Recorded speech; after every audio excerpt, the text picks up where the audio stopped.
मैं आज साहब हरिंदर भैया के द्वारा मुझे 3 सूत्र मिला है। गुरु बहन सुनिए थोड़ा देर, 10 मिनट टाइम दीजिए, उसके बाद जो करना होगा करिएगा आप सब। साहब हरिंदर भैया के द्वारा मुझे 3 सूत्र मिला। आप सबको मिला है? गुरबान मिला है? देखिए दीदी को मिला है, पहले हाथ उठा दी। इसीलिए हमको तो मिला है, तो साहब हरिंदर भैया के बारे में मैं कुछ बताना चाहती हूँ। गुरु का काम साहब ने इसलिए हम सबको बांटा कि ताकि खाली टाइम में जो हम समय को नष्ट करते हैं वो समय हम गुरु के पास लगाए, भगवान के पास लगाए। इसीलिए हमको साहब ने 3 सूत्र दिया है। पहला विधा है दया मांगना, दूसरा विधा है चर्चा करना, तीसरा विधा है नमः शिवाय से गुरु के चरणों में प्रणाम करना। कहना है शिव आप मेरे गुरु हैं, मैं आपका शिष्या हूँ, मुझ शिष्या पे दया कीजिए। हे शिव आप मेरे गुरु हैं, मैं आपका शिष्या हूँ, मुझ शिष्या पे दया कीजिए। दूसरा विधा है चर्चा करना, एक दूसरे के साथ विचार करना, आद करना। एक बात बताइए गुरुवान, कोई भी रिश्तेदार हो, अगर आपको याद नहीं रहे कि वो मेरा रिश्तेदार है या वो माँ है, वो पिताजी है, क्या आप उस रिश्ते को निभा सकिएगा? नहीं निभा पाइएगा। इसीलिए हमको साहब ने आदेश दिया कि हम एक दूसरे के साथ विचार करें कि शिव जगत गुरु है, परम पिता है, परमेश्वर है, यादि गुरु है और हम सबका गुरु है, विश्व गुरु है। इसलिए हम कहते हैं कि क्योंकि आज हम सब जाने हैं साहब के द्वारा कि शिव गुरु है। क्या हम वर्षों पहले जानते थे?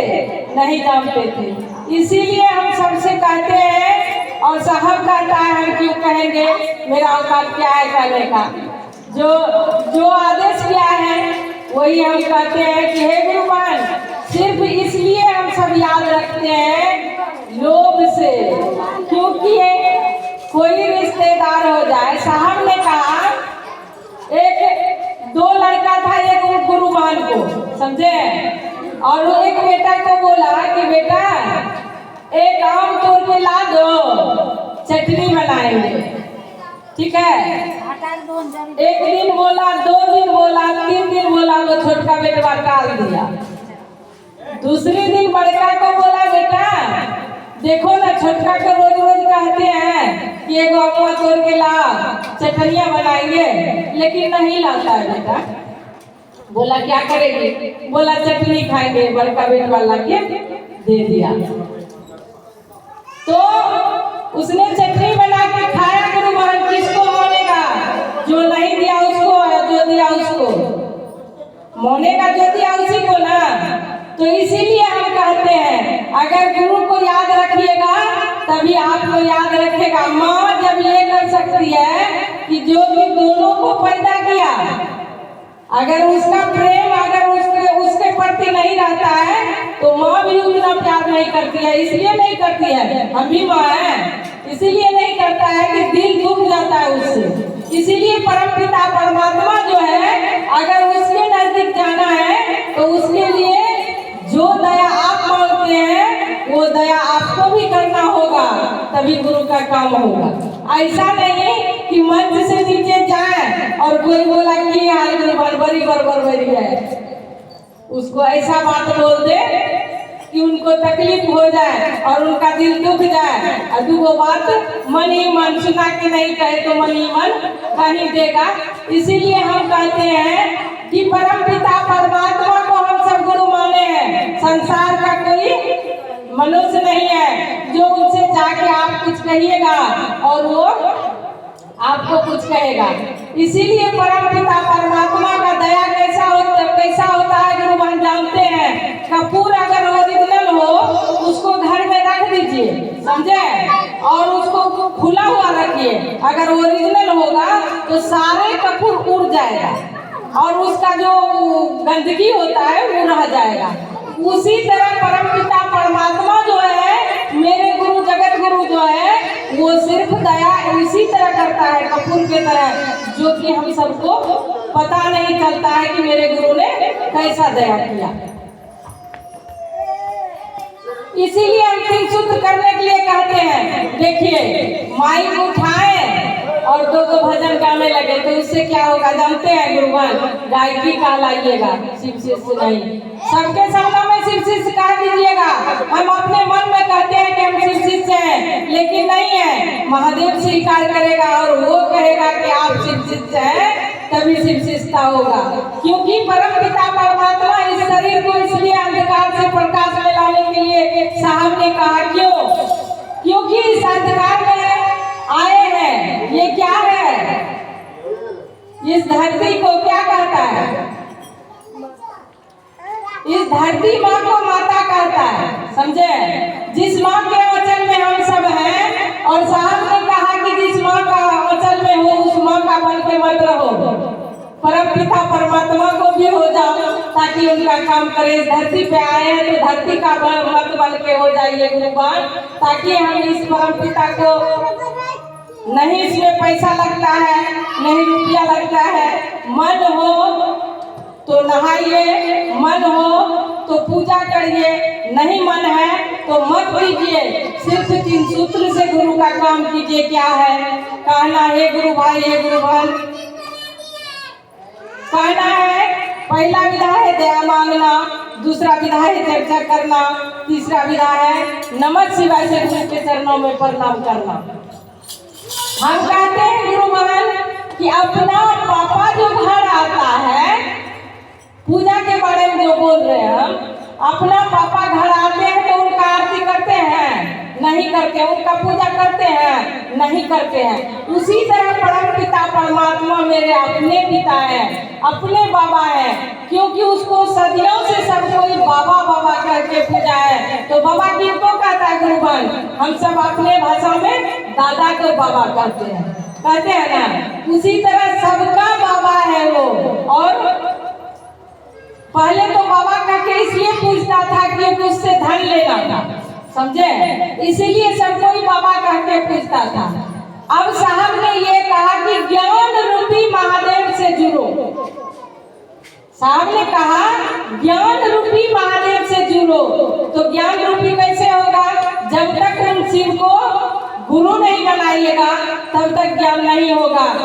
इतना पढ़ा लिखा मूर्ख था, कितना मूर्ख है। सारे गुरु भाई गुरु बहन को देखते हैं, हम देख के आश्चर्य में आ जाते हैं कि वाह, इनको तो कभी मुंह में बोली नहीं था। ऐसा बात कहाँ से गुरु का करता है? ऐसा भजन कहाँ से गाती है? अब बताइए क्यों गाती है? क्योंकि उन परमपिता परमात्मा ज्ञान रूपी महादेव से जो उनको ज्ञान मिला, इसीलिए वो शब्द को बदल दिया और उनको ज्ञान भर दिया। इसीलिए कहते हैं धन दौलत तो सबको ही मांगता है। साहब ने कहा कि बार बार मांगने मत जाइएगा।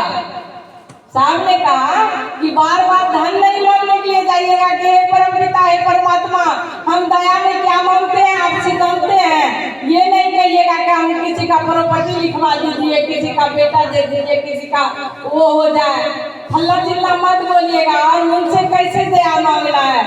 कहना ही शिव, ऐसी असीम कृपा कीजिए परमपिता, ऐसी असीम कृपा कीजिए ताकि मैं आपका बात जन जन में फैला सकूं, और मैं जितना दूर तक मेरी सांस चलेगा, जितना दूर मेरे पैर जाएगा, जितना से आदमी से संपर्क होगा, और मैं उनके सामने हम आपका बात कर सकें।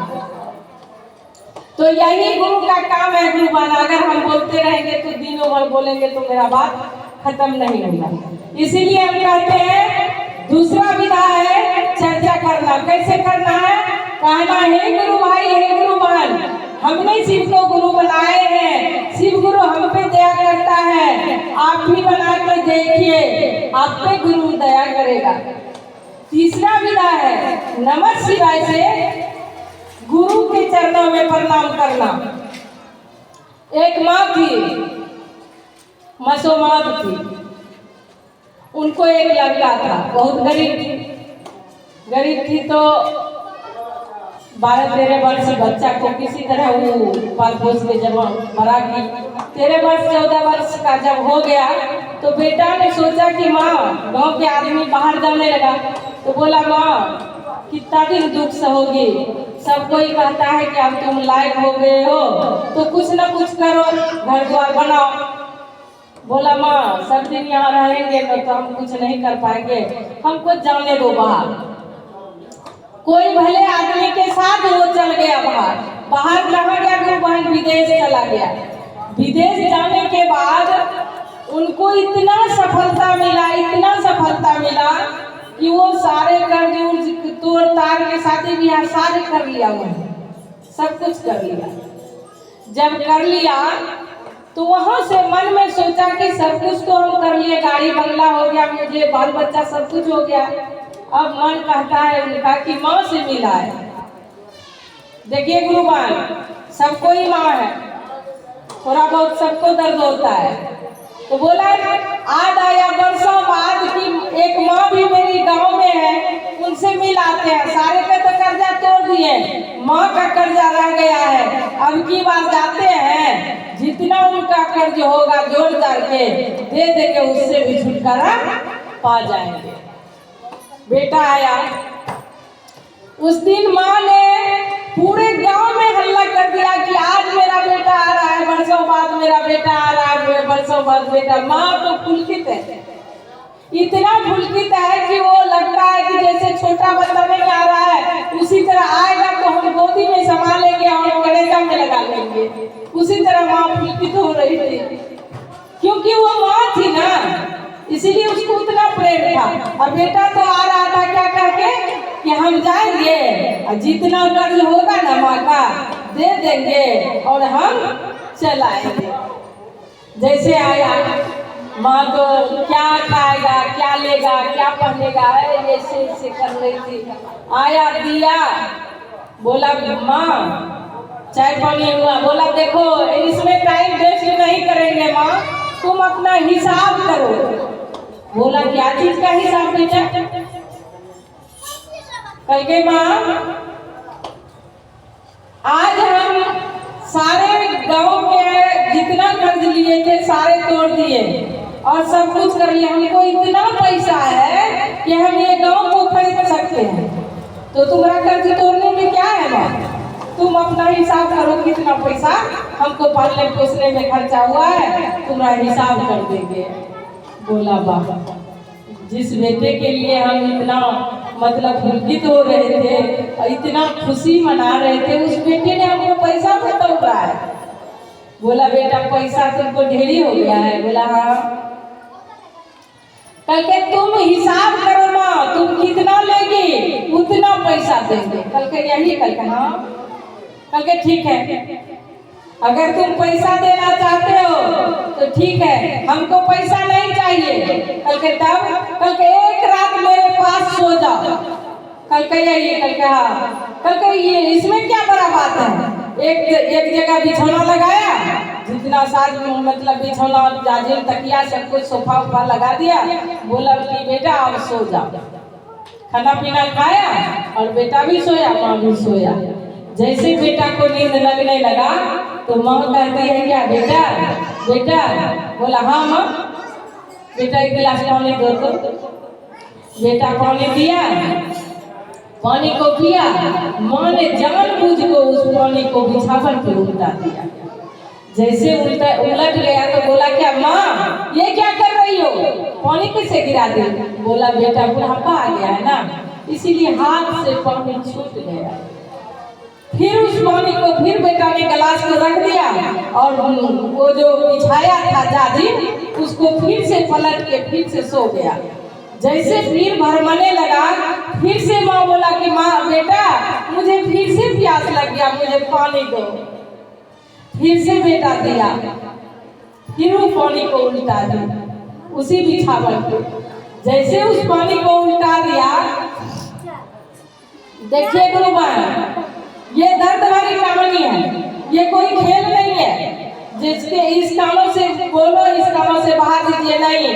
ये सोचने वाली विचार है जिस बेटे के लिए, जिस परिवार के लिए, जिस धन के लिए हम सब मरते हैं और गुरु का बात करने के लिए तैयार नहीं होते हैं। कहते हैं उम्र होगा तब न जाएंगे, अभी घर से नहीं निकलते हैं। यही भगवती थान में एक डीजे बज जाए, बाप रे बाप, बोलिए नहीं, जितना आती है तो हम देख के थक जाते हैं।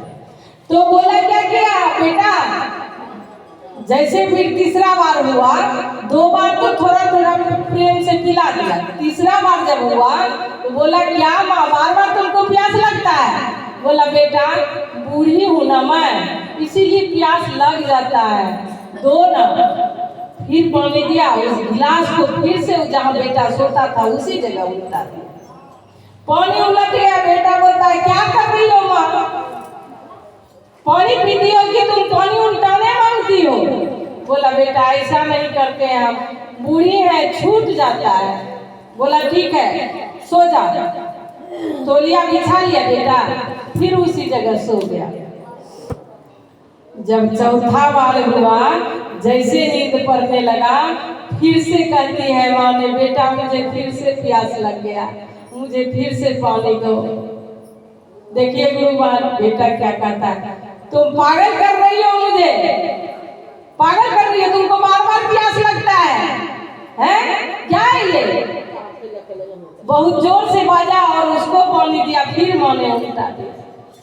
जैसे पानी उल्टाया, माँ को एक लपट से मारा नहीं और इतना जोर से बोला कि माँ थम से रोने लगी। बोला बेटा तुमको इस पानी में सोने में बहुत कष्ट होता है ना? बोला हाँ माँ। क्यों उल्टा रही हो पानी? क्योंकि जब तुम छोटा था ना, जब तुम छोटा था तो तुम सुसु करता था ना, हम अपने आंचल को बिछा देते थे, भीगे हुए आंचल को हम अपने बगल लेते थे और जब सूखा हुआ रहता था वो तुम्हारे बगल देते थे ताकि मेरा बेटा सूखा में रहे। जब तुम लेट्रिन करता था ना बेटा, उसको पोंछ के हम अंदर कर देते थे और तुमको गोदी में लेते थे कि मेरा बेटा सूखा में रहे, मेरे बेटे लेट्रिन पे नहीं रहे, इसीलिए तुम मेरा कर्ज उतारने आए हो। यही हुआ कर्ज। तुम ऐसा करो ना मेरे साथ एक रात, जैसे हम जिए है ना वैसे तुम रह के देखो, जैसे हम जिए वही माघ महीना था और गोदी में लेके दिन रात हम तुमको उस ठंडी में ठुकरते रहते थे, तुमको झपा के लेते थे। आज तुम मेरे खुला हुआ पानी, मेरा जूठा पानी पे सोने में दिक्कत होता है तुमको? ये जूठे पानी में सोने में दिक्कत होता है? हम तुम्हारे हगे मुद्दे में लेट्रिन पे सोते थे, हमको दिक्कत नहीं होता था बेटा, और तुम कहते हो कि हम तुम्हारा कर्ज उतारने आए हैं। बेटा के आंखों में आंसू आ गया और माँ को चरण पकड़ के ऐसे रोने लगा कि माँ मुझे क्षमा कर दे, अब ऐसा गलती नहीं करेंगे। तो देखिए गुरुबान, विचार कीजिए, जिस परिवार के लिए हम सब दिन रात मरते रहते हैं, हम ऐसा नहीं करते हैं कि मत मरिए, लेकिन कुछ टाइम गुरु के लिए निकालिए ताकि मेरा भी काम हो, लौकिक भी काम हो और परलौकिक भी काम हो, दोनों काम कीजिए। गुरु का बात एक भजन गाते, इसी पे एक भजन गाते हो। माइक दूसरा माइक देचे ऑप्टरलेंस है, ऑप्शन दूसरा माइक देचे हां तीसरा बटन दबाए नहीं बदरा दबी जाता है।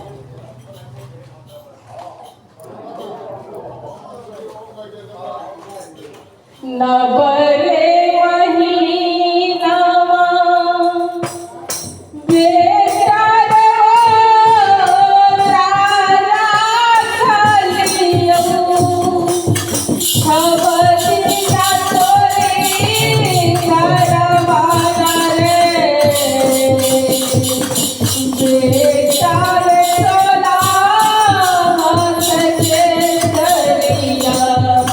सरल के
के करे मुरादिया के करे मुरादिया रे बेटा देखी हम धनी राजा वाला महिला रे बेटा रे मुरादिया देखी हमरा सोना हमरा बेटा रे कर चूड़िया देखी हमरा बेटा सोना हमरा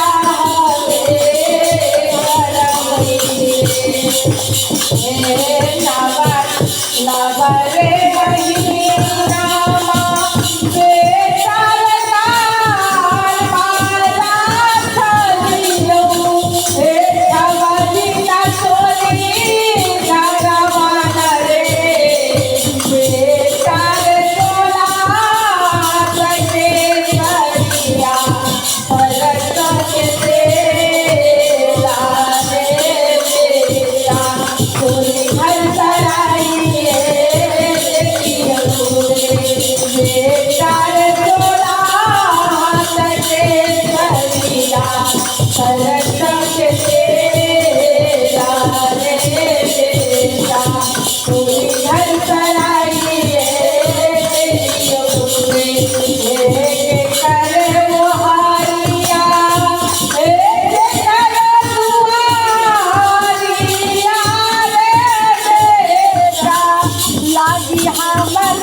देखो इसमें है भैया से कहना है कि गीत में तो साफे गीत नॉर्मल जितना चर्चा कर सकती हो चर्चा जितना लगता है भजन तो साफे तो यहाँ जो है यहाँ के बारे में बता रहे हैं हम।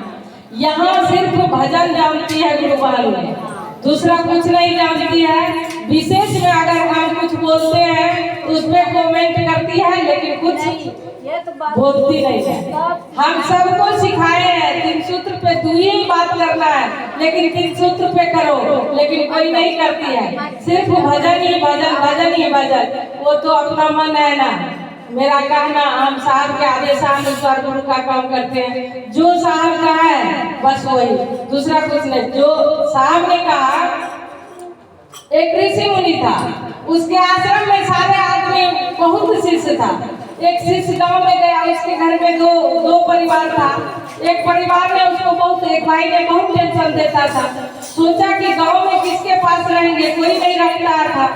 तो गया, गांव से निकला, एक आश्रम था। उस आश्रम में वहाँ बहुत मोटा ब्राह्मणी महात्मा था। बोला लगता है कि यहाँ खाते पीते मतलब खाता पीता ब्राह्मण है, बहुत मोटा है, यहीं रह लेते हैं।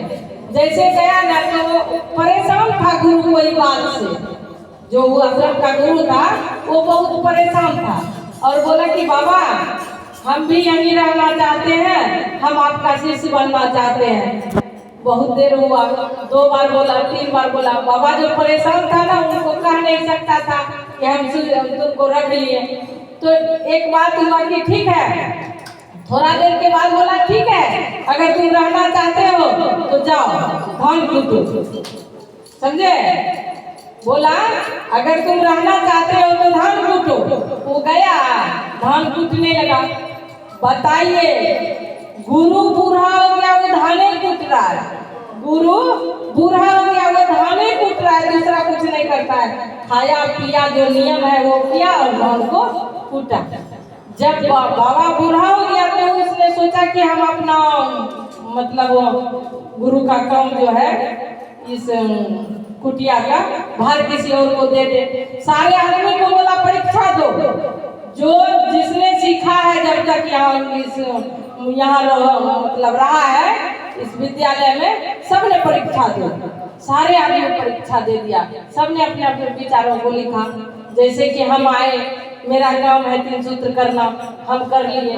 किसी का काम है भजन गाया, जिसको जो मर्जी हुआ वो किया। जैसे किया गुरुवान, तो ये सब कोई बोला कि सबका हो गया, सबका हो गया। गुरु ने पूछा सबका हो गया? बोला बाबा 1 वर्षों पहले आया है और आपने बोला है कि जाओ धान कूटो, वो धाने कूट रहा है तब से। बोला उसको बुलाओ। बुलाया, जैसे बुलाया और बोला क्या क्या रे, तुम एक बात बताओ, तुम सिर्फ धाने कूट रहे हो? बोला कि हाँ बाबा, आप आदेश दिए कि अगर मेरा शिष्य बनना चाहते हो तो तुम जाओ धान कूटो, हम बरसों से धाने कूट रहे हैं। बोला ठीक है, तुम भी अपना अभ्यास में कुछ लिखो। कल के हम क्या लिखेंगे? हम यही ना लिखेंगे, गुरु ने आदेश किया धान कूटो, हम धाने कूट रहे हैं। दूसरा कोई हमको पता ही नहीं है क्या होता है ग्रंथ, क्या होता है भागवत, क्या होता है रामायण, हमको तो कुछ पता ही नहीं है। बोला ठीक है, अगर तुमको पता नहीं है तो तुम ठीक हो,